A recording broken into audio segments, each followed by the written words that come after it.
parlons de philosophie aujourd'hui.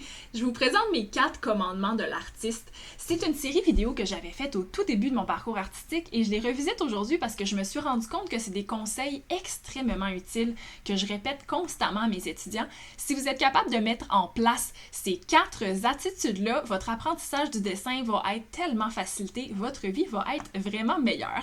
Alors, je commence tout de suite avec le numéro 1. N'attends pas d'avoir le temps. Prends-le. À dessiner, ça prend du temps, OK? Mais la vie, là, est toujours occupée. On a toujours plein d'affaires qui arrivent partout. Si tu te dis, dessiner, c'est important pour moi, il faut le mettre à l'horaire. Il faut se dire, je vais essayer d'en faire un petit peu. Puis là, laisse tomber les exigences trop difficiles. Même si c'est juste un petit 15 minutes ici et là, c'est parfait. C'est pour ça que moi, je vous crée souvent des petits tutoriels de 10-15 minutes que vous pouvez faire sur le go, que ça s'intègre bien dans une vie occupée. Mais il faut commencer à prendre le temps de faire de l'art, sinon ça ne se passera pas tout seul.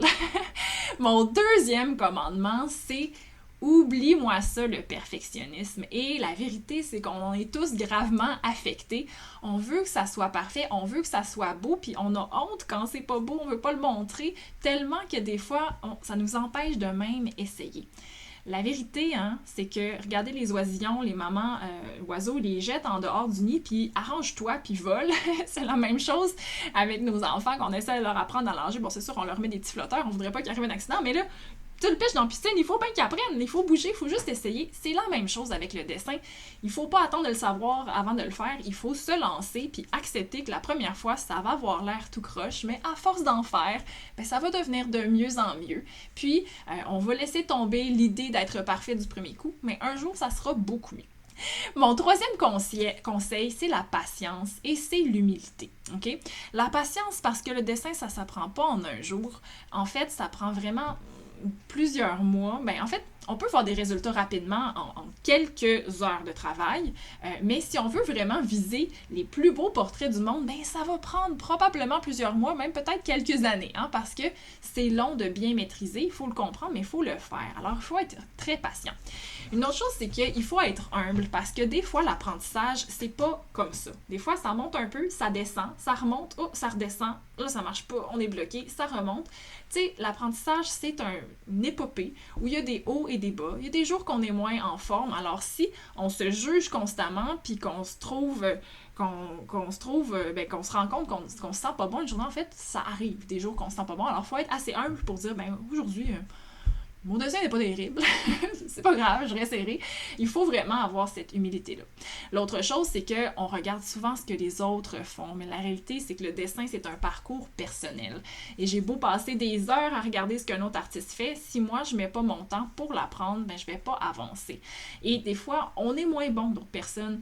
Mais c'est pas grave, c'est pas une compétition, c'est pas un concours. Le dessin, c'est vraiment un cheminement intérieur. Alors, la meilleure chose à faire, c'est de se comparer à soi-même, puis d'être encourageant envers soi-même quand on réussit un petit peu moins. Et finalement, mon dernier conseil, c'est crée-toi de l'inspiration, OK? L'inspiration, ça vient pas tout seul, en fait. Si on attend l'inspiration, elle va souvent pas venir. Moi, j'ai écrit plusieurs romans dans ma vie, j'ai fait plusieurs peintures, puis des fois, si je me dis, ben là, aujourd'hui, je me sens pas créative, ça marche pas.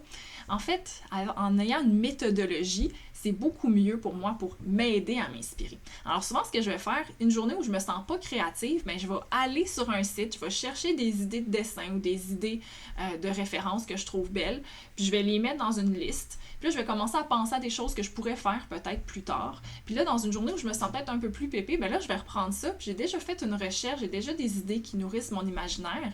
Puis après ça, je vais me lancer pour créer. Puis ça va être beaucoup plus simple. Quand j'écrivais des romans aussi, c'était la même chose. Si je me sens pas créative une journée, ben c'est pas grave, je vais me faire une structure de texte bien précise. Je vais trouver des idées pour mes personnages. Je vais juste mettre ça en place. Puis je me dirais, si je me sens un peu mieux une journée, j'irai comme ça. Mais des fois aussi, tu te sens pas mieux une autre journée. Puis il faut juste te dire, ouais, je vais faire un premier paragraphe. Puis il n'est pas terrible, mais c'est pas grave, au moins tu as un paragraphe. Puis là, après ça, ça se réchauffe, puis ça commence à venir, puis ça arrive. Puis c'est la même chose avec le dessin. Des fois, notre premier dessin de la journée, c'est pas bon. Moi, ça m'arrive des fois aussi, là, que je passe quelques jours sans dessiner, puis là, je recommence. Puis là, le premier, il est pas terrible, mais là, le deuxième, il est meilleur, le troisième, il est meilleur, puis ça vient en le faisant.